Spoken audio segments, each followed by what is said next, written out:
Hello friends, welcome back to grow up Mantra. Grow up Mantra में एक बार फिर से आपका स्वागत है और एक बार हम फिर से जुड़ चुके हैं अपने केवीएस पीआरटी के सेशन में, जिसमें हम अपनी चर्चा कर रहे हैं हिंदी रिमझिम जो बुक है उसका संपूर्ण पुस्तक का जो हमने शॉर्ट समरी करने का एक शुरू किया है। उसी क्रम में आज हमारी कक्षा 3 यानी कि क्लास थर्ड की जो बुक है रिमझिम, उसके सारे चैप्टर्स की शॉर्ट समरी हम डिस्कस करेंगे फटाफट से आज के सेशन में। तो चलते हैं फटाफट से आज के सेशन की ओर, जिसमें आज हम डिस्कस करने वाले हैं रिमझिम 3 यानी कि कक्षा 3 की रिमझिम बुक के सभी चैप्टर्स के सारांश को डिस्कस करेंगे। तो चलते हैं उसी क्रम में। आज का हमारा पहला पार्ट है कक्कू, जो कि एक कविता है। जी हाँ, क्लास थर्ड की रिमझिम में पहला पार्ट है कक्कू, जो कि एक कविता है। तो जानते हैं इसके महत्वपूर्ण बिंदु जो क्वेश्चंस को क्रिएट कर रहे हैं एग्जाम्स में। तो यह कविता एक कोयल की है। जी हाँ, यह कविता एक कोयल की है जिसका नाम कक्कू है। क्या है? कक्कू है। इसकी आदत दिन भर रोने की है, इसलिए इसे सक्कू कहकर चिढ़ाते हैं। हाँ, तो ये जो कोयल होती है जिसका नाम कक्कू है, वो दिन भर रोने की इसकी आदत होती है, इसलिए इसको सक्कू कहकर चिढ़ाया भी जाता है। कोयल की मीठी बोली होती है, लेकिन इसके साथ जरा सा ठिठोली करो तो यह क्या है? भड़क जाता है, इसलिए कभी कभी इसे भक्कू भी कहते हैं। और यह जो कक्कू है वह बात बात में चिढ़ जाता है और सदा मुंह फुलाए रहता है। तो इसमें जो कहानी है, इसमें कक्कू जो है वो बात बात में चिढ़ जाता है और सदा मुंह फुलाए रहता है, और साथ ही इसको गाना बिल्कुल नहीं आता और लड़ने के लिए तैयार रहता है, इसलिए इसका नाम झक्कू भी है। तो इसका नाम कक्कू और हमारा इसके साथ साथ इसका नाम है भक्कू और झक्कू आदि आदि, इसके कई नाम रखे जाते हैं क्योंकि इसे क्या नहीं आता? गाना नहीं गाना आता, और साथ ही ये चिढ़ जाता है, मुंह फुलाए रहता है, आदि आदि इसकी विशेषताएं इसमें चर्चा की गई है इस कविता के माध्यम से कक्कू में। कक्कू कोयल जैसा क्यों नहीं है? क्यों? इसके अभ्यास में एक क्वेश्चन भी है। क्योंकि कक्कू जो है वो झगड़ालू है, तुनक मिजाज था और उसे कोयल जैसा गाना भी नहीं आता था। तो ये बात रही कक्कू कविता के महत्वपूर्ण बिंदुओं की, सारांश की। चलते हैं अगले पार्ट 2 की तरफ। पार्ट 2 है हमारा सेखीबाज मक्खी। जी हाँ, पार्ट 2 है सेखीबाज मक्खी, जो कि एक कहानी है। तो चलते हैं इस कहानी की ओर। तो यह कहानी एक सेखीबाज मक्खी की है। सेखीबाज से मतलब जो सेखी दिखाए, अपने आप को बड़प्पन दिखाए, अपने आप को बड़ा बन के दिखाने की कोशिश करे। बड़प्पन नहीं कहेंगे, बड़ा बनने की कोशिश करे। तो मक्खी सोते हुए शेर के कान पर भिनभिनाने लगती है। एक बार क्या होता है, एक मक्खी होती है जो शेर के कान पर जाकर भिनभिनाना शुरू कर देती है। इससे क्या होता है, शेर को गुस्सा आता है और वह क्या करता है? पंजा मारता है। लेकिन जब तक वह पंजा मारता है, मक्खी क्या होती है? वहां से उड़ जाती है। थोड़ी देर बाद फिर से आकर दोबारा से उसके कान पर भिनभिनाना शुरू कर देती है। इसके कारण क्या होता है, शेर जो है गुस्से में आ जाता है और कहता है, मक्खी दूर हट, नहीं तो मैं तुझे मार डालूंगा। तो उस परिस्थिति में दोनों में क्या होने लगती है? बहस होने लगती है, और मक्खी जो है शेर को लड़ने के लिए क्या करती है? चैलेंज दे बैठती है कि ठीक है, तो मुझे मार के दिखाओ, और आकर के उसके कान पर बैठ जाती है। क्या करती है? उसके कान पर आकर के बैठ जाती है, उसको चैलेंज देती है कि तुम मुझे मार कर दिखाओ। तो शेर क्या करता है? फटाफट से अपने कान पर जोरदार ताकत के साथ एक पंजा मारता है, और मक्खी क्या करती है? फटाफट से उड़ जाती है। लेकिन शेर के कान में नाखून लगने से क्या होता है? खून निकलने शुरू हो जाते हैं। कहने का मतलब है कि उसने चैलेंज किया, मक्खी कान पर बैठी और उसने जैसे ही प्रहार किया तो उसने खुद को ही अपनी चोट पहुंचा ली, और मक्खी को कुछ नहीं होता है। अगली बार मक्खी क्या करती है? फिर नाक पर आकर बैठ जाती है, और जैसे ही शेर हमला करता है उसको मारने के लिए, तो मक्खी फिर से उड़ जाती है और अब की बार उसकी नाक जख्मी हो जाती है। इस तरह मक्खी शेर के शरीर के अलग अलग हिस्सों पर जाकर बैठती है, कभी पूंछ पर, कभी पैर पर, कभी हाथ पर, और हर बार वो इसी प्रकार से प्रहार करता है और हर बार अपने शरीर को ही घायल कर लेता है। और अंत में आखिर में वो हार मान लेता है और कह देता है, हे मक्खी बहन, मुझे तुम माफ करो, तुम जीती और मैं हारा। इसके कारण से उस मक्खी को अपने ऊपर और घमंड हो जाता है कि देख लो, मैं जीत गई, मैंने अपने चैलेंज में शेर को भी हरा दिया और मैं शेर से भी जीत गई। जिसके कारण उसको क्या हो जाता है? अपने ऊपर घमंड हो जाता है।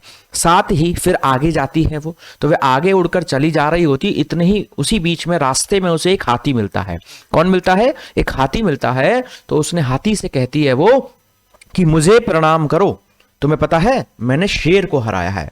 तो आगे चलकर जब उसको हाथी मिलता है तो वो कहती है, मुझे तुम प्रणाम करो क्योंकि मैंने शेर को हराया है।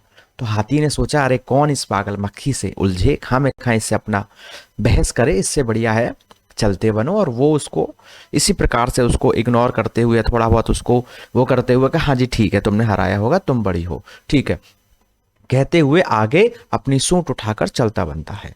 अब मक्खी को और भी घमंड बढ़ जाता है कि मैंने शेर को हरा दिया और हाथी की तो हिम्मत ही नहीं हुई मुझसे चैलेंज करने की, तो इससे उसका और भी घमंड बढ़ जाता है।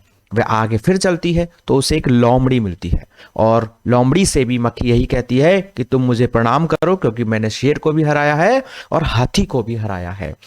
तो लोमड़ी की जो है वो हाथी को ये सब कुछ करते हुए ऑलरेडी देख चुकी होती है, तो वह भी क्या करती है, आसानी से हार मान लेती है, बिना कोई चैलेंज दिए ही उसको प्रणाम करती है और कहती है कि ठीक है तुम जीती, मैं हारी, मैं तुमसे कोई बहस नहीं करना चाहती। लेकिन इसी बीच जो हमारी लोमड़ी होती है उसके शातिर दिमाग में एक तरीका आता है और वह सोचती है कि क्यों ना इसको क्या किया जाए, कुछ मजा चखाया जाए, इसको बहुत अपने ऊपर घमंड है। तो वो उसी के उद्देश्य से अपने शातिर दिमाग का प्रयोग करते हुए क्या कहती है कि जो है एक मकड़ी है, जो आगे मकड़ी जो है वो रहती है और वो तुमको बहुत गालियां दे रही थी, तो मक्खी को वे अपने जाल में फंसाने के लिए या उसको मजा चखाने के लिए उससे कहती है अरे आगे एक मकड़ी है और वो तुमको बहुत गालियां दे रही थी। तो इसके कारण क्या होता है, मक्खी जो है वो गुस्से में आग बबूला हो जाती है कि उसकी इतनी हिम्मत कि वो मुझको गाली दे,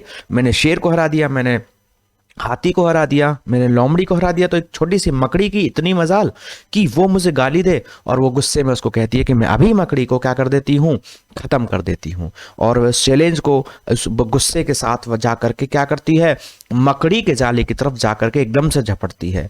और जैसे ही वो मकड़ी के जाले की ओर झपटती है तो मक्खी जो है मकड़ी के जाल में क्या हो जाती है, उलझ जाती है या फंस जाती है।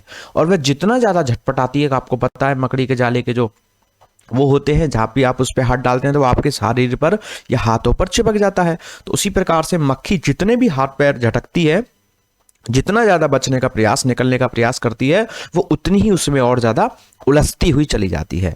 और यह सब देखकर जो लोमड़ी है वो दूर से ही इन सब चीजों को देखते देखते क्या कर रही होती है, मुस्कुरा रही होती है। और इसी प्रकार से जो मक्खी है उसकी जो अकड़ है वो उसको खत्म कर देती है। तो ये बात रही कहानी हमारी सेखीबाज मक्खी की। चलते हैं अगले पार्ट हमारा है 3, जिसका शीर्षक है चांद वाली अम्मा। जी हाँ, चांद वाली अम्मा एक कहानी है।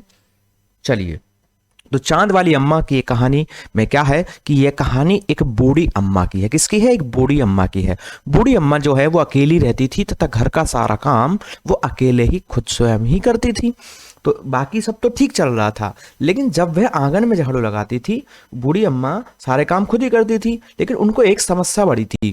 वो समस्या कुछ ये थी कि वो जब भी अपने घर के आंगन में झाड़ू लगाती थी तो जो आसमान था वो उसकी पीठ से टकराता था और उसे परेशान करता था। जब वह घूर कर पीछे देखती तो वो बादल ऊपर चला जाता था, और जैसे ही अम्मा नीचे झुक करके अपनी झाड़ू लगाने का काम शुरू करती, वो दोबारा से आकर उसकी पीठ को टकराता। बूढ़ी अम्मा इससे जो है बहुत ज्यादा परेशान थी, उसकी बादल की इस आदत से। तो एक दिन क्या होता है, फिर एक दिन उसकी पनघट पर किसी से लड़ाई हो गई थी। पनघट मतलब जहां पर पानी लेने जाते थे कुएं पर, तो उसको पनघट कहा जाता है। तो एक दिन उसकी पनघट पर किसी से लड़ाई हो जाती है बूढ़ी अम्मा की, जिससे वह बहुत ज्यादा गुस्से में होती है। और वह घर आकर जैसे ही, एक तो वो ऑलरेडी गुस्से में होती है, और वह जैसे ही घर आकर झाड़ू उठाकर आंगन में आई तो देखा कि जो कि आसमान ने फिर उसे छेड़ा, है ना। जैसे ही वो झुकी तो आसमान ने उसको फिर से छेड़ा और उसकी पीठ पर टकराने लगा। अम्मा को आया बहुत तेज गुस्सा, और अम्मा ने आव देखा न ताव देखा, उठा के एक झाड़ू मार दी, किसमें, बादल में। आसमान झट से गया और कुछ देर ऐसे ही चलता रहा।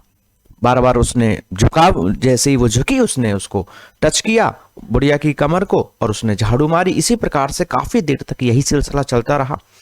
तो इसी बीच आसमान को शरारत सूझी और उसने अम्मा की झाड़ू पकड़ ली। अब तक तो वो उसकी पीठ को छू रहा था, उसको परेशान कर रहा था, लेकिन इस बार बादल को या आसमान को शरारत सूझी और उसने क्या किया, अम्मा की झाड़ू ही पकड़ ली। जैसे ही बादल ने या आसमान ने अम्मा की झाड़ू पकड़ी तो अम्मा ने भी एक तरफ से झाड़ू पकड़ ली, मतलब अम्मा ने झाड़ू नहीं छोड़ी। और एक तरफ से झाड़ू को बादल ने पकड़ लिया या आसमान ने पकड़ लिया, और एक तरफ से अम्मा ने पकड़ लिया। फिर अम्मा ने आसमान से कहा, ए मेरे पास सिर्फ एक ही झाड़ू है, इसलिए छोड़ दे। पर आसमान ने अम्मा की बात नहीं मानी। तो उसने, अम्मा ने जब झाड़ू को नहीं छोड़ा और उसने आग्रह किया, भाई मेरे पास एक ही झाड़ू है, प्लीज इसको छोड़ दो, छोड़ दो इसे, तो आसमान ने उसकी बात बिल्कुल नहीं मानी। थोड़ी देर, काफी देर जब तक उनमें रस्सा कैसी चलती रही, और आखिरकार फिर अम्मा झाड़ू के साथ ऊपर उठने लगी, क्योंकि बादल खींच रहा था, उसकी ताकत अधिक हुई और वो झाड़ू ऊपर की तरफ खींचने लगी। चूंकि अम्मा ने झाड़ू को एक छोर पर पकड़ा हुआ था, तो वो भी उसके साथ ऊपर की ओर उठने लगी। अम्मा जोर से चिल्लाई, भाई मुझे छोड़ दो, मुझे छोड़ दो। लेकिन आसमान ने कहा कि अब नहीं छोड़ूंगा, अब तुम मेरे साथ चलो, ऊपर ही झाड़ू लगाना। तो इससे क्या होता है, अम्मा ज्यादा ऊंचाई पर पहुंच जाती है धीरे धीरे, ऐसी वो उसको छोड़ती नहीं है, तो ऊंची आसमान पर, ऊंचाइयों पर पहुंच जाती है। और फिर क्या होता है उसके बाद कि तभी अम्मा को चांद दिखाई देता है। क्या दिखाई देता है? चांद। और अम्मा ने तुरंत चांद पर क्या कर देती है? अपना एक पैर रख देती है, और आसमान ने अम्मा को क्या कर देता है? चांद पर छोड़ देता है। और अम्मा फिर इतनी थक जाती है कि झाड़ू पकड़े आज भी चांद पर बैठी हुई रहती है। अक्सर हम देखते हैं चांद की तरफ, तो हमें ऐसा लगता है कि आसमान में, चांद में कोई महिला है, कोई औरत है और उसके हाथ में झाड़ू है, ऐसा कुछ हमें प्रतीत होता है। तो उसके लिए ही कुछ इस प्रकार से जोड़कर इस कहानी में बताया गया है। तो इसी प्रकार से अम्मा बादल को खींच करके कहाँ ले जाते हैं? चांद तक ले जाते हैं, और अम्मा चांद पर ही जाकर बस जाती है, और वो इतनी थक जाती है कि झाड़ू पकड़े आज भी चांद पर बैठी है। तो ये कहानी रही, इसका सारांश रहा।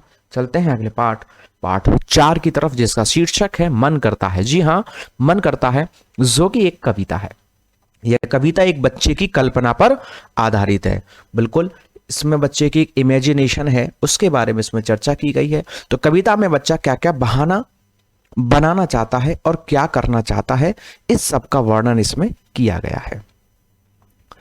बच्चा सूरज देखकर पूरे आसमान में दौड़ लगाना चाहता है। बच्चे की कल्पना है कि जब भी वह सूरज को देखता है तो उसका मन करता है कि वह पूरे आसमान में दौड़ लगाए तथा चांद बनकर सभी तारों पर अपनी अकड़ जमाए। तो चाहता है आसमान में दौड़ लगाना और चांद बनकर सभी तारों को पर अपनी अकड़ जमाना। उसके मन में कभी कभी यह भी विचार आता है कि अगर घर में सभी पर धौंस जमानी है तो मुझे बाबा बनना चाहिए, क्योंकि घर में जो दादा होते हैं, बुजुर्ग होते हैं, वो मुखिया होते हैं, तो उनकी धौंस चलती है, यानी कि कहने का मतलब वो सभी को आदेश देते हैं। इस प्रकार का उसका भी मन करता है कि मुझे भी अगर घर में धौंस जमानी है तो मुझे बाबा बनना चाहिए। कभी मन में विचार आता है कि मैं पापा बन जाऊं, जिससे कि मेरी मूछें बढ़ा सकूं, क्योंकि पिताजी की मूछ होती है, तो वो चाहता है मैं पिताजी बन जाऊं जिससे मैं अपनी मूछ बढ़ा सकूं। कभी उसका मन करता है कि तितली बनकर दूर उड़ने का मन करता है, कि मैं तितली बनूं और दूर उड़ूं, खूब आसमान में उड़ूं। तो अगर मीठा गाना है तो मैं कोयल बनना चाहता हूं। तो कभी उसका मन करता है कि मैं मीठा मीठा गाऊं और कोयल बन जाऊं, क्योंकि कोयल बनूंगा तो मीठा गाऊंगा। उसके मन में यह भी विचार आता है कि पक्षी बनकर खूब शोर मचाऊं, तथा कभी मन करता है कि चरखी लेकर खूब पतंग उड़ाऊं। तो इसमें चर्चा की गई है बच्चे के द्वारा विभिन्न विभिन्न संदर्भ में कि वो क्या क्या करना चाहता है। तो कभी आसमान में दौड़ लगाना चाहता है सूरज बनकर, तो कभी चांद बनकर सभी तारों को अपनी अकड़ दिखाना चाहता है, कभी पापा बनकर मूंछ बढ़ाना चाहता है, कभी दादा बनकर धौंस जमाना चाहता है, तितली बनकर उड़ना चाहता है, कोयल बनकर मीठा गाना चाहता है, पक्षी बनकर खूब शोर मचाना चाहता है, और कभी मन करता है कि चरखी लेकर खूब पतंग उड़ाऊं। तो ये इस बात कहानी के मन करता के कुछ मुख्य मुख्य बिंदु हैं। चलते हैं अगली कहानी हमारी पाठ 5, बहादुर बिट्टो। जी हाँ, बहादुर बिट्टो जो कि एक कहानी है। यह कहानी एक किसान की बहादुर बीवी की है। किसकी है? एक किसान है और उसकी जो वाइफ है वो बहुत ही बहादुर है, बहुत ही साहसी है, जिसका नाम बिट्टो था। क्या था? बिट्टो, इसलिए इसका नाम पड़ा है बहादुर बिट्टो। एक दिन क्या होता है, किसान अपनी बीवी से बोला, सुबह जब मैं खेत में हल चला रहा था तो वहां पर एक शेर आया और बोला, किसान अपना बैल तू मुझे दे दे वरना मैं तुझे खा जाऊंगा। तो एक पति है, एक व्यक्ति है, वो अपनी पत्नी को बता रहा है जिसका नाम बिट्टो है कि आज सुबह जब मैं खेतों में हल चला रहा था तो वहां एक शेर आया और उसने मुझसे कहा कि मुझे अपना बैल दे दे वरना मैं तुझे खा जाऊंगा। तो फिर इसी बात के सुनते हुए किसान की बीवी ने बिट्टू ने पूछा कि तूने उसे क्या जवाब दिया? तो किसान बोला कि मैंने शेर से कहा तो यहीं रुक, मैं अपने घर से गाय लेकर आता हूं। मतलब मैं तुझे बैल नहीं दे सकता लेकिन मैं तेरे लिए गाय लाकर दे सकता हूं, तो यहीं रुक। तो बोली अच्छा। तो फिर उसने बिट्टो ने किसान को खूब फटकारा कि अच्छा, घर की गाय अगर तू शेर को खिला देगा तो बच्चे दूध घी कहाँ से खाएंगे पिएंगे। तो इस बात को सुनकर बिट्टो को उस पर गुस्सा आया और उसने उसको खूब फटकारा कि बच्चे अगर गाय को ही दे देगा तो बच्चों के लिए घी दूध कहाँ से आएगा। तो बिट्टो को फिर उसके बाद एक तरकीब सोची कि भाई ये कह के तो आ गया है कि मैं तेरे लिए गाय लेके आऊंगा। अब उसको गाय को भी बचाना था, बैल को भी बचाना था और अपने पति को भी बचाना था। तो इसी बीच में उसके लिए एक तरकीब सोचती है कि क्या किया जाए जिससे कि सब बच जाएं। तो उसने अपने पति से कहा कि अब तुम जाओ खेत में जाकर के शेर से कहो कि मेरी बीवी तुम्हारे लिए घोड़ा लेकर आ रही है। क्या लेकर आ रही है? घोड़ा लेकर आ रही है। बिट्टो हाथ में तराती लेकर घोड़े पर सवार होकर खेत की ओर चल देती है। तो उसको भेजने के बाद फिर वो भी क्या करती है, घोड़े पर बैठती है और हाथ में एक दराती ले लेती है जिससे फसल काटते हैं। एक चाकू जैसा हथियार होता है जिससे फसल को काटा जाता है। तो बिट्टो हाथ में दराती लेकर घोड़े पर सवार होकर खेत की ओर चल देती है। इसी बीच जैसे ही वो खेत पर पहुंचती है और जोर से चिल्लाती है, अरे किसान, तू तो कहता था कि तूने 4 शेर फंसा रखे हैं, यहाँ तो एक ही है। तो वो क्या करती है, एक अपना स्टेटमेंट देती है, कहती है चिल्ला के जोर से कहती है, अरे किसान, तू तो कह रहा था कि मैंने तो 4 शेर फंसा रखे हैं, यहाँ तो सिर्फ एक ही है। और वह दराती लेकर शेर की तरफ बढ़ने लगती है और कहने लगती है, कोई बात नहीं, चल आज एक शेर से ही नाश्ता कर लेंगे, उसी से ही अपना काम चला लेते हैं। शेर इसे जब सुनता है तो एकदम से उसके कान खड़े हो जाते हैं और वो डर जाता है और क्या करता है, वहां से फटाफट से भाग खड़ा होता है, यानी कि भागने लगता है। तो ये बात रही हमारी बहादुर बिट्टो की। चलते हैं अगले पार्ट 6, हमसे सब कहते। जी हाँ, पार्ट 6 है हमसे सब कहते, जो कि एक कविता है। तो क्या है इसमें, तो इस कविता में बच्चे शिकायत कर रहे हैं कि हमसे तो सब कहते हैं, हमको सब टोकते हैं। इस बारे में कुछ बात कही गई है और औरों को कोई नहीं टोकता, इन सबको कोई नहीं टोकता। तो जानते हैं इस कविता में बच्चे शिकायत कर रहे हैं कि कोई हमसे कहते हैं कि यह काम मत करो, वो काम मत करो। दूसरी भी बहुत सारी चीजें हैं जो अपने आप अपनी मर्जी से सारे कार्य करते हैं, उनको कोई कुछ नहीं कहता। तो कविता में बच्चे क्या कह रहे हैं कि हमको तो हर चीज के लिए रोका टोका जाता है, ये मत करो, वो मत करो, जबकि और भी तो ऐसी बहुत सारी चीजें हैं जो सब अपने आप से अपने मन से कार्य कर रहे हैं, उनको कोई नहीं टोकता। जैसे कि सूरज से कोई नहीं कहता कि यहां धूप मत फैलाओ, ठीक है, तो सूरज से तो कोई नहीं कहता कि धूप मत फैलाओ। चांद से भी कोई कुछ नहीं कहता कि चांदनी यहां से उठा के ले जाओ। हवा बिना पूछे हमारे अंदर घर में आ जाती है, उससे तो कोई शिकायत नहीं करता कि तुम अंदर क्यों आ रही हो। इसी तरीके से बादल भी से भी कोई कुछ नहीं कहता, उसका भी जब मन करता है अपना पानी बरसाना शुरू कर देते हैं। तो बच्चे इस प्रकार से बता रहे हैं कि हमको तो हर चीज के लिए रोका टोका जाता है, सूरज को कोई नहीं टोकता, चांद को कोई नहीं टोकता, हवा को कोई नहीं टोकता, बादल को कोई नहीं टोकता। इस प्रकार से अपनी शिकायत कर रहे हैं। तो जब सभी को कहीं भी आने जाने की स्वतंत्रता है, तो बच्चे उसी क्रम में कह रहे हैं कि जब सबको आजादी है कुछ भी करने की, कहीं भी आने जाने की, बादल को बरसने की, सूरज को धूप फैलाने की, तो फिर हमसे ही क्यों कहते हो कि मत करो और ये मत करो, वो मत करो, वहां मत जाओ, यहाँ मत जाओ, तो हमको ही क्यों टोका जाता है। तो बदले में अम्मा कहती है कि अपने खिलौने पूरे घर में मत फैलाओ, तथा पापा कहते हैं कि बाहर खेलो, घर के अंदर मत जाओ। तो अम्मा कहती है कि जो है हमें अपने घर में खिलौने नहीं फैलाने हैं, उनको संभाल कर रखो, उनको पूरे घर में मत फैलाओ। और पापा कहते हैं कि बाहर मत खेलो, अंदर मत जाओ। तो सभी लोग हमको टोकते रहते हैं और सभी लोग हमको क्या करते हैं, पूरे दिन डांटते ही रहते हैं, औरों को कोई कुछ नहीं कहता। तो इस कविता के माध्यम से बच्चे क्या कर रहे हैं, अपनी शिकायत कर रहे हैं कि इनको कोई कुछ नहीं कहता और हमको हर चीज में लगाम लगाई जाती है, हमको हर चीज के लिए डांटा या टोका जाता है। तो ये बात रही पार्ट 6 हमसे सब कहते कविता की। चलते हैं अगले पार्ट है हमारा 7, जिसका शीर्षक है टिप टिपवा। जी हाँ, टिप टिपवा एक कहानी है जिसकी तरफ हम चलते हैं। इस कहानी में टिप टिपवा शब्द बुढ़िया बरसात में झोंपड़ी से टपकने वाले पानी के लिए इस्तेमाल करती है। टिप टिपवा का मतलब है जो कच्चे घर होते हैं या जो टेम्परेरी हाउस होते हैं जैसे झोपड़ी आदि, उनमें क्या होता है कि उनकी छत इतनी कमजोर होती है कि अधिक बारिश होने पर उसमें से पानी टपकना शुरू हो जाता है। तो जो बारिश पड़ने पर जो छत उसके अंदर, घर के अंदर, झोपड़ी के अंदर पानी आता है, उसको पर्टिकुलर टिप टिपवा के नाम से एक बूढ़ी औरत ने उसको नाम देते हुए इस कहानी में बात की है, जिसमें एक छोटा सा बच्चा है जो कि उसका नाती होता है। तो जानते हैं, तो कहानी में बुढ़िया का एक छोटा सा नाती होता है जो अपनी दादी से सोते समय कहानी सुनने का आदी था। एक बच्चा होता है और उसकी एक नानी होती है या दादी होती है जो उससे डेली कहानी सुनता है। क्या करता है, डेली कहानी सुनता है जब वो सोता है। एक दिन क्या होता है, रात में बहुत तेज भारी बरसात हो रही होती है, बहुत लंबे समय से बारिश हो रही होती है। तो बच्चा क्या कहता है अपनी दादी से कि मुझे तुम कहानी सुनाओ। जैसे ही वो कहानी खाने के लिए कहता है तो वो उसको नहीं सुनाती है, तो फिर वो जिद करता है। तो अंत में उसकी दादी जो है उससे कहती है, अरे बचवा का कहानी सुनाए, अरे बचवा का कहानी सुनाए, ई ट्रिप पे बवा से जान बचे तब ना।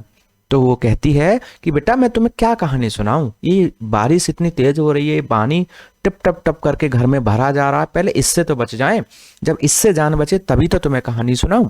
तो जब बच्चा जिद करता है तो इस प्रकार से जब कहती है तो बच्चे के मन में कौतूहल जागता है या इच्छा जागती है, और दादी से पूछता है ये टिप टिप्पा का शेर और बात से भी बड़ा होता है।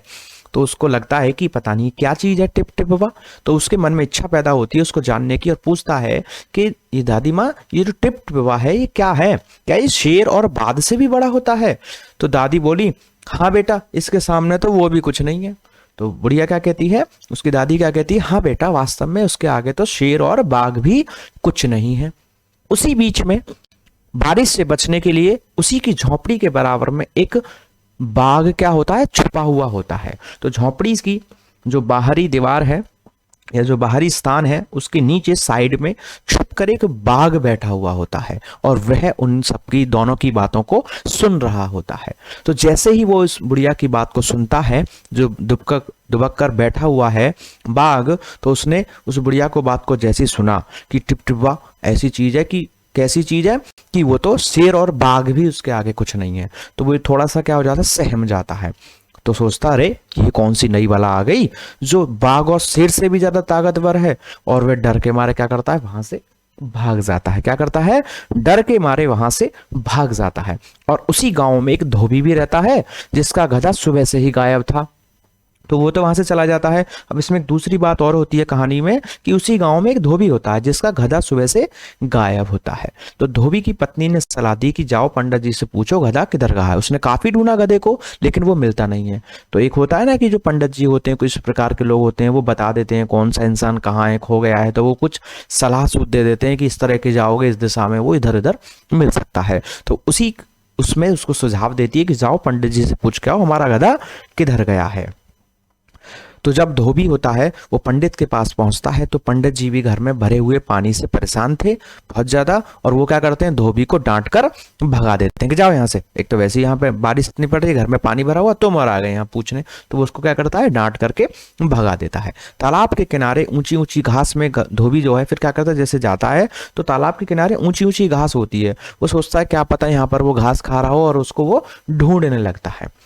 और उसको क्या पता था कि जो बेचारा किस्मत का बेचारा जो बाघ था वो भी क्या कर रहा था, डर के मारे यहीं दुबक कर बैठा हुआ होता था। तो उसकी मतलब बरसात में आफत आ जाती है, टिप टिपवा वो किसको समझ लेता है, कोई जानवर या कोई ऐसी चीज समझ लेता है जो कि उससे भी खतरनाक है। तो इस प्रकार से ये कहानी है टिप टिपवा, जिसका हमने सारांश जाना। चलते हैं अगले पार्ट 8 की तरफ, जिसका शीर्षक है बंदरबाट। जी हाँ, बंदरबाट एक नाटक है, आपने सुना होगा बचपन में कहानी। यहाँ पर यह नाटक के रूप में प्रस्तुत किया गया है, और जबकि ये कहानी भी है। तो ये जो हमारा बंदरबाट है एक यहाँ पर इसको नाटक के रूप में प्रस्तुत किया गया है, जो कि एक कहानी भी है। इस कहानी में क्या होता है कि बच्चों को जो है बंदर और बिल्लियों की कहानियां बहुत पसंद आती हैं, इसलिए इस नाटक में बच्चों को बंदर और बिल्लियों के किरदार निभाने के आधार पर इसको प्रस्तुत किया गया है। इसमें 7 से 8 वर्ष का एक लड़का होता है जो बंदर का अभिनय करता है, और 5 से 6 साल की 2 लड़कियां होती हैं जो बिल्लियों का रोल प्ले करती हैं या अभिनय करती हैं। इसमें बिल्लियों में एक सफेद रंग की होती है एक बिल्ली, और दूसरी बिल्ली काले रंग की होती है। नाटक में दोनों बिल्लियां कैसी दिखाई गई हैं, भूखी दिखाई गई हैं, जो कि खाने की तलाश में निकली हुई हैं, और उनको इसी बीच घूमते घूमते भोजन की तलाश में एक रोटी मिलती है, जिसको लेकर उन दोनों के बीच में क्या हो जाता है, झगड़ा शुरू हो जाता है। और उनका जो झगड़ा है उसी समय जब चल रहा होता है तो वहां एक बंदर का प्रवेश होता है, और बंदर दोनों को झगड़ते हुए देखकर कहता है कि क्या बात है, तुम दोनों क्यों झगड़ा कर रही हो। तो जब वो ऐसा कहता है कि क्या बात है तुम दोनों झगड़ा क्यों कर रही हो, और इसी को कहते हुए उनके हाथ से रोटी छीन कर ले लेता है और कहता है रुको, परेशान मत हो, इसका फैसला मैं करूंगा कि ये रोटी किसको मिलेगी। उसी क्रम में फिर नाटक का दूसरा दृश्य आता है, जिसमें क्या होता है कि जो बंदर है वो दोनों बिल्लियों को अपने साथ कचहरी, यानी कि जहाँ पर फैसले किए जाते हैं विवाद आदि के संदर्भ में, जो कचहरी या कोर्ट जिसे कह सकते हैं, कि साथ कचहरी में उनको ले जाता है और वहां पर जज बन जाता है खुद, कि मैं तुम्हारे इसका फैसला करूंगा। और दोनों बिल्लियों की बातों को बारी बारी सुनता है और फिर कहता है कि चलो मैं इसका ऐसा फैसला कर देता हूं कि तुम दोनों को इसको बराबर बराबर टुकड़ों में दे देता हूं, ताकि किसी एक को ना मिलकर दोनों को आधी आधी मिल जाए। और ऐसा कहते हुए उनको समझाता है और फिर क्या करता है, वह मेज के नीचे से एक तराजू निकालता है और रोटी के दो हिस्से कर कर उनको दोनों पल्लों पर एक एक टुकड़े को रख देता है। लेकिन सामान्यतः ऐसे तोड़ने पर दोनों टुकड़े बराबर वजन के या बराबर भाग नहीं टूट पाते हैं, जिसके कारण एक पल्ला नीचे चला जाता है तो एक पल्ला ऊपर उठ जाता है। यानी कि जो पल्ला नीचे चला गया यानी कि वो टुकड़ा अधिक भारी है और जो ऊपर रह गया यानी कि वो हल्का है। तो उसके लिए वो समाधान निकालता है कि जो भी पल्ला अधिक नीचे जाएगा उसका जो भारी हिस्सा है, जो फालतू हिस्सा है, उसको मैं खा लेता हूं तोड़ के, ताकि बराबर हो जाए। वो उसी प्रकार से जो नीचे झुका हुआ पल्ला होता है उसमें से टुकड़े को तोड़ता है और खा लेता है। लेकिन फिर जैसे ही वो उसमें से टुकड़ा तोड़ के खाता है तो अब दूसरी साइड का जो पल्ला होता है वो भारी हो जाता है। कहने का मतलब है कि वो बार बार ऐसे टुकड़ों को तोड़ता है और खाता है, लेकिन एक बार भी दोनों पल्ले समान नहीं बैठते हैं, जिसके कारण वो धीरे धीरे जो उनके टुकड़े हैं वो छोटे होते चले जाते हैं और धीरे धीरे वो रोटी जो है वो पूरी खत्म हो जाती है बंदर के द्वारा ही। यानी कि वो ऐसे ही फैसला करते करते उसको बराबर तोलते तोलते ही सारे दोनों टुकड़ों को खा जाता है, उसमें कुछ भी नहीं बचता है। इस तरह से जो बंदर है वो सारी रोटी क्या कर जाता है, खा जाता है। और बिल्लियां क्या करती हैं, हाथ मलती रह जाती हैं, यानी कि उनके पास कुछ भी नहीं बचता। और आखिर में बिल्लियां यह कहती हैं, उनके मुंह से निकलता है कि हम आपस में झगड़ा कर बैठी और अपनी बुद्धि खोटी, हमारी बुद्धि बेकार है, हम मूर्ख हैं, हमने आपस में झगड़ा किया और अब पछताने से क्या होता है, अब तो बंदर जो है सारी हमारी रोटी हड़प चुका। तो इस प्रकार से वो ये बताती हैं कि हम आपस में झगड़ा करते हैं और उसका फायदा कई बार अन्य लोग या बाहर के लोग उठा लेते हैं। हमें आपस में कभी झगड़ा नहीं करना चाहिए। हमने कहानी पहले भी बचपन में भी पढ़ी होगी, हमने पढ़ी सुनी है।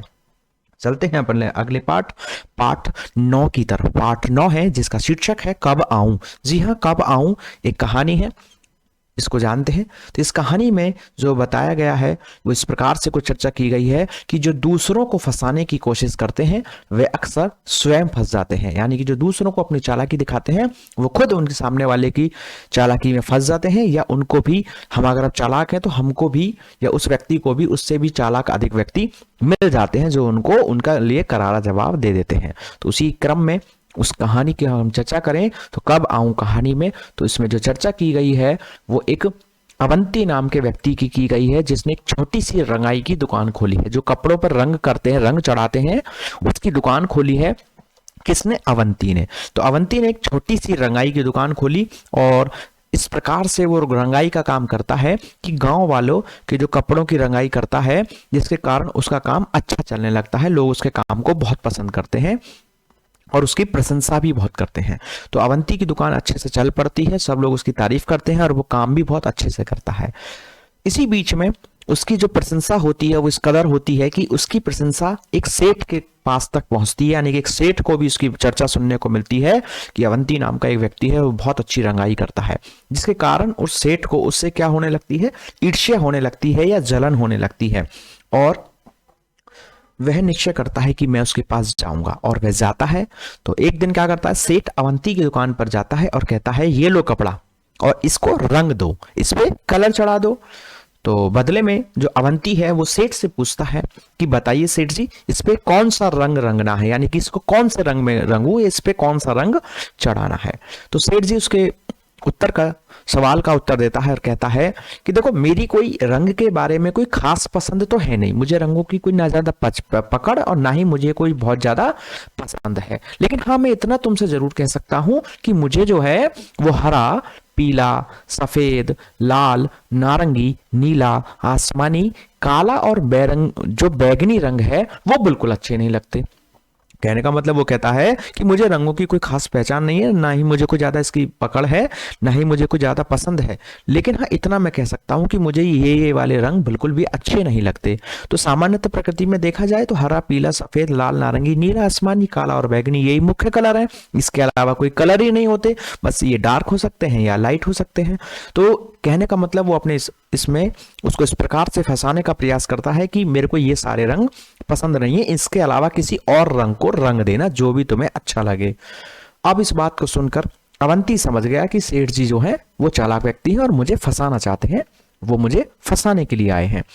तो ऐसा देखकर उसके सवाल को, सेठ जी के जवाब को सुनकर जो अवंती है वो उस बात को समझ जाता है कि ये कोई गड़बड़ है, कोई चाल है। और उसने फिर क्या कहा, तो उसने कहा ठीक है आप चले जाइए, मैं इसको रंग दूंगा। और वह उस कपड़े को अलमारी में ठूस कर रख देता है और उसका ताला लगा देता है। सेठ जी ने कहा कि चलो तुमने कपड़ा तो रख लिया, ठीक है, अब मुझे ये तो बताओ कि मैं इसको लेने कब आऊं, मुझे आप इसको रंग के कब दे दोगे। तो वह जो व्यक्ति था उसने क्या कहा, अवंती ने सेठ से बोला कि आप इसे लेने आ जाना, कभी भी आ जाना, सोमवार, मंगलवार, बुधवार, बृहस्पतिवार, शुक्रवार, शनिवार और इतवार को छोड़कर कभी भी आ जाना। कहने का मतलब उसने 7 दिन के नाम ले दिए और कह दिया इन दिनों को छोड़कर कभी भी आ जाना। अब इस बात को सुनकर सेठ समझ गया कि भाई ये तो बड़ा चालाक आदमी है। कुल मिलाकर कि अब जो खेल सेठ ने अवंती के साथ खेला था वही खेल अब अवंती ने सेठ के साथ खेल दिया। और कुल मिलाकर इस प्रकार से जो सेठ की चाल थी वो उसी पर क्या पड़ गई, उल्टी पड़ गई। और वह वहां से अब चुपचाप अपनी दुम दबा के वहां से खिसक लिया और दोबारा कभी भी अवंती की दुकान पर नहीं आया। तो ये बात रही कब आऊं वाली कहानी की। उम्मीद है कि आपको अच्छे से समझ में आई होगी, आपको याद हो रही होंगी। चलते हैं अगले पाठ 10 की तरफ, जिसका शीर्षक है क्यों जी मल और कैसे कैश लिया। जी हाँ, क्यों जी मल कैसे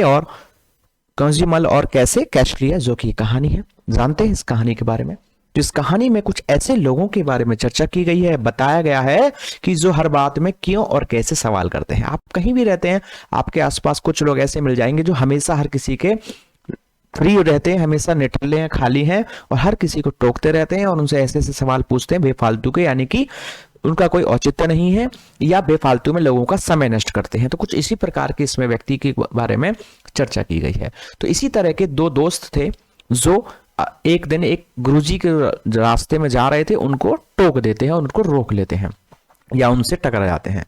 तो इसी तरह के 2 दोस्त एक साथ गुरुजी से रास्ते में टकरा गए, जो कैसे हैं, जो फालतू हैं, उनको कोई काम धाम नहीं है और लोगों से बस जबरदस्ती सवाल करते हैं, हर सवाल का जवाब मिलते ही उस पर भी एक नया सवाल तैयार कर देते हैं। तो दोनों ने जैसे गुरुजी टकराए तो उनको नमस्ते किया और पूछा कि सवाल पूछने शुरू कर दिए कि हाँ जी गुरुजी आप कहाँ जा रहे हैं। तो उन्होंने कहा बाजार जा रहे हैं। अच्छा, तो एक ने पूछा उसमें से कि आप कहाँ जा रहे हैं, तो उसने बता दिया कि मैं बाजार जा रहा हूँ। तो फिर उसने पूछा कि क्यों जा रहे हो, फिर उसके बाद पूछा कैसे जा रहे हो, यानी कि कुल मिलाकर उसने अब अपनी सवालों की झड़ी लगा दी, कहाँ जा रहे हो, क्यों जा रहे हो, कैसे जा रहे हो। इस प्रकार से वो उससे क्या करते हैं, गुरु जी से क्वेश्चंस करते हैं। क्योंकि जो सेठ जी थे, वो जो गुरु जी थे, वो कहाँ जा रहे थे, बाजार जा रहे थे गेहूं पिसवाने। तो वो फिर शुरू हो गए, जब उन्होंने जवाब दिया कि मैं तो बेटा देखो गेहूं पिसवाने जा रहा हूं, तो फिर कहा कि गेहूं क्यों पिसवा रहे हो, कैसे पीसोगे इन्हें, आटे का क्या करोगे। मतलब जो जो उनके जवाब आए उन्हीं में से क्वेश्चंस बनाते गए कि क्यों पिसवा रहे हो, फिर वो जवाब दे दिया। तो पूछा कैसे पिसवाओगे, फिर पूछा कि अच्छा चलो तो क्या बनेगा इससे, क्या आटा बनेगा, तो आटा के क्या करोगे, फिर कहोगे रोटी बनेगी कि रोटी कैसे बनेगी। तो कुल मिलाकर उनमें भी फिर उसने बहुत सारे क्वेश्चंस को पूछना शुरू कर दिया, बहुत सारे सवाल उन्होंने शुरू कर दिए। दोनों जो हैं देर तक गुरुजी से उल्टे सीधे सवाल पूछते रहे और गुरुजी क्या करते रहे, उनके उत्तर देते भी रहे। जब गुरुजी ने देखा कि इनके क्वेश्चन तो खत्म होने का ही नहीं नाम ले रहे हैं, तो उनको लगा भाई ये तो फालतू के लोग हैं, ये तो अपने सवालों को खत्म ही नहीं कर रहे हैं, ये तो मुझसे बार बार कुछ ना कुछ पूछे ही जा रहे हैं। तो तब गुरुजी ने कहा कि तुम्हारे क्यों और कैसे के चक्कर में भैया मेरी चक्की जो है ना बंद हो जाएगी, मतलब मैं तुमसे ज्यादा बात नहीं कर सकता। अगर मैं तुम्हारे इन सवालों का ही जवाब देता रहा कि क्यों और कैसे, तो मेरी जो चक्की है वो बंद हो जाएगी और मेरा आटा पिस नहीं पाएगा। दोनों फिर क्यों और कैसे शुरू हो गए, उस बात में भी फिर उन्होंने वही क्वेश्चंस बनाने पूछने शुरू कर दिए। लेकिन गुरुजी अब समझ चुके थे भैया ये तो फालतू के लोग हैं, और उन्होंने चुपचाप अपनी साइकिल पे पैर रखा और पैडल मार के तेज वहां से फुर्र हो गए। तो ये बात रही हमारी कहानी की, क्यों जीमल और कैसे कैसे लिया, यानी कि वो लोगों को रोकते हैं और उनको परेशान करते हैं और क्वेश्चन पे क्वेश्चन पूछते हैं, हर उत्तर में से भी नया क्वेश्चन बना देते हैं और इस प्रकार से वो एक दिन गुरुजी को परेशान करते हैं, जो कि अपने गेहूं पिसवाने के लिए जा रहे होते हैं। चलते हैं अगले पाठ 11 की तरफ, जिसका शीर्षक है मीरा बहन और बाघ।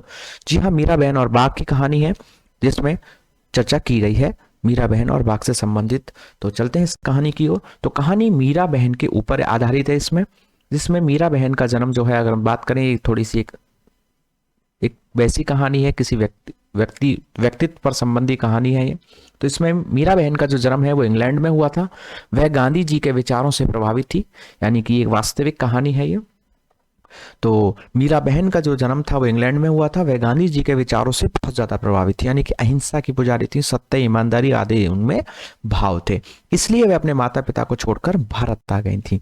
भारत में उसने उत्तर प्रदेश के एक पहाड़ी गांव गेवली, जो आज के उत्तराखंड में शामिल है, यानी कि पहले उत्तर प्रदेश का भाग हुआ करता था उत्तराखंड, वो उस जगह पर आई और वहां पर एक गोपाल आश्रम की स्थापना की। जी हाँ, किसकी स्थापना की? गोपाल आश्रम की स्थापना की। इसमें इंपॉर्टेंट है ये सारे, इनमें क्वेश्चंस बन सकते हैं कि जो मीरा बहन थी उन्होंने भारत में कहां पर आकर के आश्रम की स्थापना की, उसका नाम क्या था, आदि आदि, वो किसके विचारों से प्रभावित थी। इस प्रकार से इसमें क्वेश्चंस है, तो इसको अच्छे से पढ़ना है, समझना है। साथ ही इसकी पीडीएफ अगर आपको चाहिए तो हमारे इसी वीडियो के डिस्क्रिप्शन बॉक्स में टेलीग्राम लिंक है, वहां से जाकर आप उसको ज्वाइन करके इसका पीडीएफ भी ले सकते हैं। आप इसका नोट्स बना सकते हैं, इसका प्रिंट निकाल कर भी पढ़ सकते हैं। तो जब उसने उत्तर प्रदेश में के उस समय के उत्तर प्रदेश के जो गांव था गेवली, जो आज उत्तराखंड में है, उसमें एक गोपाल आश्रम की स्थापना की। मीरा बहन का जो अधिकांश समय था वो पालतू जानवरों की देखभाल में व्यतीत होता था, यानी कि वो जानवरों की देखभाल आदि का कार्य करती थी। पहाड़ी गांव में अक्सर जो है वो बाघ का डर बहुत बना रहता था, वो आ जाता था और लोगों को परेशान करता था, कई बार गांव में नुकसान भी कर जाते थे। और क्योंकि जंगल कटने से जो है बाघ जो और ज्यादा वो हो गए थे, क्योंकि जंगलों की जब कटाई होती है तो उनका घर उनसे छिन जाता है, तो वो और जा करके ज्यादा परेशान करते हैं। तो बाघ जो है शिकार की तलाश में अक्सर गांव में भी आ जाते थे। एक दिन बाघ ने गांव में घुसकर एक गाय को मार डाला, जिससे लोगों में क्या हो गया, दहशत फैल गई, डर फैल गया, कहीं बाघ दोबारा ना आ जाए और अब की बार फिर किसी इंसान को या जानवर को दोबारा से हमला ना कर दे या मार ना दे, जिसके कारण वो गांव के लोग बहुत परेशान हो गए। तो गांव वालों ने बाघ को पकड़ने के लिए एक पिंजरा लगाया कि चलो इसको पकड़ते हैं ताकि हमें दोबारा ये हमला ना कर सके, हमारा डर जब ही खत्म होगा जब ही हम इसको पकड़ लेंगे या मार देंगे। तो उन्होंने एक उसके लिए एक योजना बनाई और एक पिंजरा लगाया, और जिसमें एक अंदर बकरी को बांध दिया कि जिसको देख करके वो शिकार करने के लिए आए और बकरी के कारण वो पकड़ा जाए, और उस पिंजरे में आ जाएगा तो उसको पकड़ लिया जाएगा। तो जिससे कि बकरी की आवाज सुनेगा और वो फंस जाएगा और वो हमारे जाल में फंस जाएगा। तो उन्होंने ऐसा ही किया।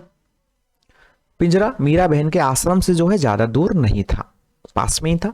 तो सुबह जब पिंजरे का दरवाजा बंद रहेगा, जब सुबह इस रात को इन्होंने करके छोड़ दिया, जब सुबह सब लोग जागे और उस पिंजरे के पास पहुंचे और देखा कि पिंजरे का दरवाजा तो बंद है, तो सोचा भाई हमारा काम जो है बन गया, यानी कि हमारा जो उपाय था वो सफल हुआ, हमारा जो ट्रिक थी, जो भी हमने युक्ति लगाई वो काम कर गई। और वो सोचा कि बाघ अब तो पिंजरे में कैद हो गया है। लेकिन जैसे ही उसके पास पहुंचे और देखा तो पिंजरा बिल्कुल खाली था, यानी कि उसमें बाघ नहीं था। लोग बहुत ज्यादा आश्चर्य हुए कि बताओ कि उसका पिंजरे का जो दरवाजा है वो भी बंद है और उसमें बाघ भी नहीं है, फिर ये आखिरकार बंद कैसे हुआ, ये बंद कैसे हुआ। तो लोग ने सोचा कि पता नहीं क्या हुआ क्या हुआ। फिर अंत में उनके समझ में आया कि चलो मीरा बहन का इनका आश्रम जो है पास में ही है, उनसे जाकर पूछते हैं कि यहाँ पर क्या हुआ रात में। तो वो जब जैसे ही सारे लोग, गांव के लोग पहुंचते हैं मीरा बहन के पास और उनसे पूछा कि बताइए क्या हुआ, या आपको कुछ इसके बारे में जानकारी है। तो फिर मीरा बहन ने उनको बताया कि जी हाँ, मुझे रात को नींद नहीं आ रही थी, तो मैंने अचानक से देखा, तो फिर मेरे दिमाग में ख्याल आया कि हम बाघ को धोखे से क्यों फंसाएं, कि हम इस प्रकार से उसको पिंजरे में बकरी दिखा करके उसको फंसाएं, और ऐसा क्यों। तो इसलिए मैंने क्या किया था, पिंजरे का दरवाजा बंद कर दिया था, इसलिए उसमें बाघ नहीं आया, सिर्फ बकरी रह गई। तो उन्होंने कुल मिलाकर वो इस प्रकार से गांधी जी के विचारों से प्रभावित थी कि उन्होंने उसको हत्या करना या फंसाना बिल्कुल भी सही नहीं समझा इस प्रकार से, और उन्होंने ही उसके दरवाजे को बंद कर दिया ताकि वो उसमें धोखे से हम उसको नहीं फंसा सकते, इस प्रकार की अपनी विचारधारा के साथ। तो ये बात रही हमारी कहानी की सारांश की, मीरा बाई और बाघ। चलते हैं अगले चैप्टर, हमारे चैप्टर 12 की तरफ, जिसका शीर्षक है जब मुझे सांप ने काटा। जी हाँ, 12 पाठ 12 का शीर्षक है जब मुझे सांप ने काटा, एक कहानी का। चलते हैं इस कहानी की ओर। इस कहानी में एक छोटे शरारती बच्चे की चर्चा की गई है, बात की गई है। एक बच्चा है छोटा सा जो कि बहुत शरारती है। एक दिन बच्चा क्या होता है, घर के बाहर खेल रहा होता है और उसे अचानक से दिखता है धीरे धीरे से एक सांप रेंगता हुआ आ रहा है। एक सांप का छोटा सा बच्चा है, वो उसको दिखाई देता है रेंगता हुआ। जैसे ही वह बच्चे को देखता है सांप, और वो एकदम से डर जाता है और वो एक नारियल का जो छिलका होता है, जो खोल होता है, उसमें जाकर के छिप जाता है जल्दी से बच्चे को देखने के बाद। तो जैसे ही वो सांप बच्चे को देखकर डर के नारियल के खोप में छिप जाता है, तो बच्चा चूंकि शरारती था तो फटाफट से जाता है और उस खोल को पत्थर उसके ऊपर रखकर उसके मुंह को बंद कर देता है और उसको उठा करके खोल को घर ले आता है। क्या करता है, अपने घर अंदर ले आता है। बच्चा नानी से कहता है देखो मैंने आज सांप पकड़ा है। तो जैसे ही नानी को पता चलता है कि इसने सांप पकड़ा है, तो नानी उसकी इस बात को सुनकर बहुत जोर से चिल्लाने लगती है और कहती है, और उसको चिल्लाती है और कहती है छोड़ो इसे छोड़ो, और उसके खोल को उससे हाथ से छीनकर क्या करती है, जमीन पर फेंक देती है। क्या करती है, जमीन पर फेंक देती है। जैसे ही वो जमीन पर फेंकती है तो जो खोल था नारियल का, उसका मुंह खुल जाता है और सांप निकल करके फटाफट से भाग जाता है। कहां पर, झाड़ियों की तरफ गायब हो जाता है, या भाग जाता है, या छिप जाता है। और फिर वो बच्चे को, नानी जो होती है वो बच्चे को बहुत डांटती है और कहती है खबरदार कभी सांप के पास से भी मत जाना और आज के बाद ऐसा कभी मत करना। तो नानी जो है, उसके जो नाना ने ये सारा काम किया, नाना ने उसको फिर डांटा, समझाया कि तुम ऐसा नहीं करोगे, और नानी ने वो सांप फेंक ही दिया था जो कि भागकर झाड़ियों में छिप गया था। तो उसकी खूब डांट लगाई जाती है। उसके बाद क्या होता है, उसी दिन शाम को ही जब बच्चा शाम को खेल रहा होता है तो फिर एक मधुमक्खी को देखता है, बर को देखता है और उसको पकड़ने की कोशिश करता है। और जिसके चक्कर में उसको जब पकड़ने की कोशिश करता है तो मधुमक्खी की प्रकृति है वो काट लेती है और हमें परेशानी होती है। तो वो उसको जब पकड़ने की कोशिश करता है, बर को या मधुमक्खी को, तो उसकी उंगली को वो काट लेता है, जिसके कारण उसका जो शरीर है या उसकी जो उंगली है उसमें बहुत तेज दर्द होने लगता है, वो परेशान हो जाता है और उसकी उंगली जो है वो क्या हो जाती है, सूज जाती है। और जहां से उसने उसे काटा था वहां पर नीला निशान भी पड़ जाता है। अब जैसे ही वो उसके नाना नानी इसको देखते हैं कि अरे इसकी उंगली तो नीली पड़ गई और इसकी सूजन भी आ गई, तो वो अब अंदाजा लगाते हैं कि जरूर उस सांप ने उसको काटा है। तो वह अनुमान लगाते हैं और उसको अब निश्चय करते हैं कि हाँ निश्चित तौर पर इसको सांप ने ही काट लिया है। जिसने दोपहर सांप को, जिसने जो भी इसने पकड़ा था, शायद वो उसने दोबारा देख लिया होगा, उसको उसने पकड़ा होगा या उसके साथ कुछ किया होगा जिसके कारण उसने इसको काट लिया है। तो इसको देखते हुए, इस बात को सोचते हुए, नाना उसे फटाफट से गोद में उठाते हैं और एक बूढ़े आदमी के पास ले जाते हैं जो कि सांप काटने का तंत्र मंत्र, जो भी एक विद्या होती है इस प्रकार से लोग जानते हैं, उसको करने का जानता है, उसके पास उस बच्चे को ले जाता है। जैसे ही बूढ़े आदमी ने बच्चे को चुपचाप बैठने को कहा और नाना ने उसे कस के पकड़ रखा था, तो उसको कहा कि चुप बैठो, और उसने उसको पकड़ लिया। बच्चा बोलना चाह रहा था, यानी कि जो व्यक्ति तंत्र मंत्र या टोटका इस प्रकार का जानता है सांप को जहर उतारने का, वो उसको चुप कर देता है और नाना उसको कुछ बोलने भी नहीं देते और उसको पकड़ के और रख लेते हैं टाइट। अब कुल मिलाकर उन्होंने उसको बोलने का अवसर ही नहीं दिया।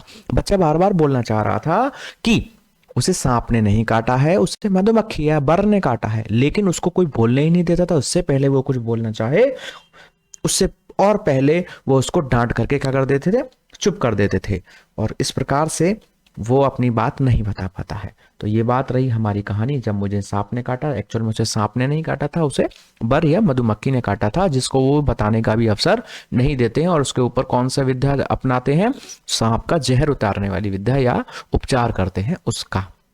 चलते हैं अगले पाठ हमारे 13 की तरफ। जी हाँ, पाठ 13 की तरफ।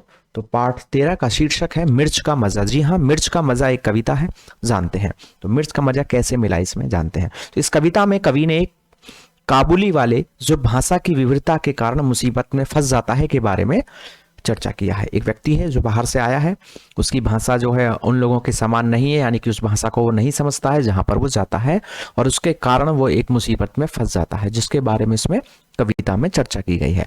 तो एक बार क्या होता है, एक काबुली वाला जो है बाजार में जाता है तो वहां पर उसे एक लाल मिर्च दिखाई देती है।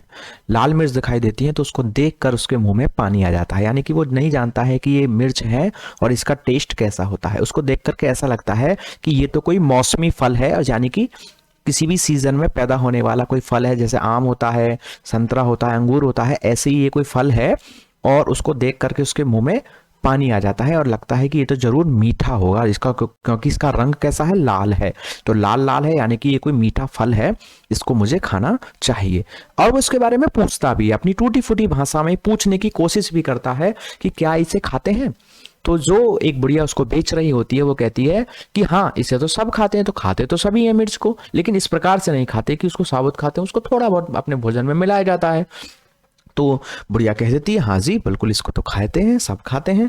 जैसे ही वो इस बात को सुनता है तो वो उसने चारे काबुली वाले ने जो है चवन्नी दे करके एक सेर मिर्ची को छीमी समझकर खरीद लिया। तो उसको लगा ये कोई छीमी है, छीमी मतलब बोलते हैं जैसे मटर होता है, मटर की फली होती है, तो उसे लगा ये तो मटर जैसा कुछ चीज है और मैं इसको ले लेता हूँ। और उसको चवन्नी दी, चवन्नी यानी कि 4 आने यानी कि 1 रुपये का चौथाई दिया उसको, और उससे बदले में 1 सेर लाल मिर्ची ले ली। 1 सेर यानी कि बहुत सारा वजन हो गया, ठीक, 150 ग्राम नहीं, काफी हो गया, जिसको आसानी से नहीं खाया जा सकता। तो उससे वो एक बदले में 1 सेर लाल मिर्ची ले लेता है, मटर समझ करके उसको ले लेता है, और बहुत खुश होता है कि आज तो मैंने एक चवन्नी में इतनी सारी छीमी खरीद ली। और सोचता है कि चलो नदी किनारे चलता हूँ, वहीं बैठकर आराम से इसको खाऊंगा।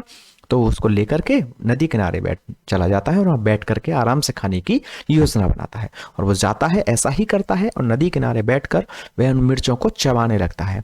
जैसे ही वो मिर्च को निकाल के खाता है, वो एकदम से उसकी जीभ जलने लगती है और आंखों में पानी बहने लगता है, यानी कि उसको बहुत तेजी से मिर्च लगने लगती है, उसकी जीभ जलने लगती है और आंखों से पानी आना शुरू हो जाता है। काबुली वाले ने सोचा कि मैंने तो इस पर पैसे खर्च किए हैं, अब इसका टेस्ट चाहे कैसा हो, मुझे दिक्कत हो रही हो नहीं हो रही हो, लेकिन मैंने पैसे खर्च किए हैं तो मैं इनको फेंक नहीं सकता, अब तो मुझे ये खाने ही पड़ेंगे। और वो आखिरकार रोता रहता, बार बार सहमता, कभी उसकी नाक बहने लगती और आंसुओं को पोंछता, और फिर लगातार एक के बाद एक मिर्च को खाए जा रहा था, क्योंकि उसने उसके बदले में पैसे दिए थे, उसके पैसे, वरना उसको लगा कि मेरे पैसे वेस्ट जाएंगे। तो वो बार बार एक के बाद एक मिर्च को खाता हुआ चला जाता है। इसी बीच उसको ये करते हुए वहां से गुजर रहे एक सिपाही ने उसको देखा, यानी कि एक सिपाही उसको देखता है, आता है और कहता है, अरे बेवकूफ, क्यों जान देने पर तुला है, ये क्या खा रहा है। तो उसको कहता है, अरे बेवकूफ, ये क्या खा रहा है, क्या कर रहा है भाई, जान देने पर तुला हुआ क्यों है, मर जाएगा तो इसको खाएगा, इतनी सारी तीखी मिर्ची तू खा रहा है। तो बदले में काबुली वाला बोलता है कि मैंने इस पर पैसे खर्च किए हैं, इसलिए अब मैं इससे पीछे नहीं हट सकता, मैं इसको खा के रहूंगा, या मैं इनको अब खाने से पीछे नहीं हट सकता। तो इस प्रकार से इसमें चर्चा की गई है मिर्च का मजा, यानी कि पैसे खर्च किए हैं इसलिए वो क्या कर रहा है, बराबर मिर्चों को खाया जा रहा है। मैं इस यानी कि वो अपने पैसों के प्रति ज्यादा वो है बजाय अपनी परेशानी के। तो चलते हैं अगले पार्ट की तरफ।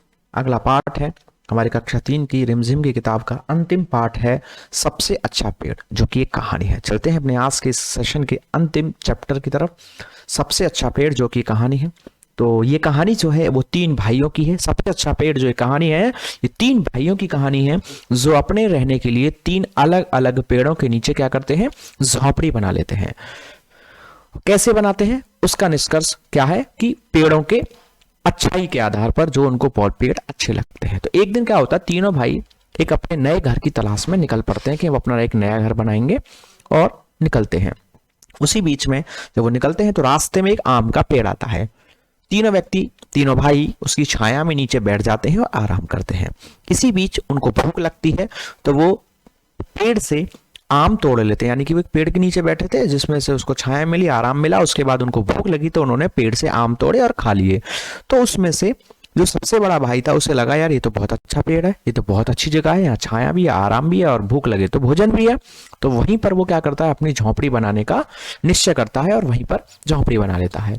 लेकिन अन्य जो 2 भाई होते हैं उसको इसके बारे में ज्यादा इंटरेस्ट नहीं आता इस पेड़ के नीचे, वो वहां से चले जाते हैं और बड़ा भाई वहीं पर उसी पेड़ के नीचे झोंपड़ी बनाकर रहने लगता है।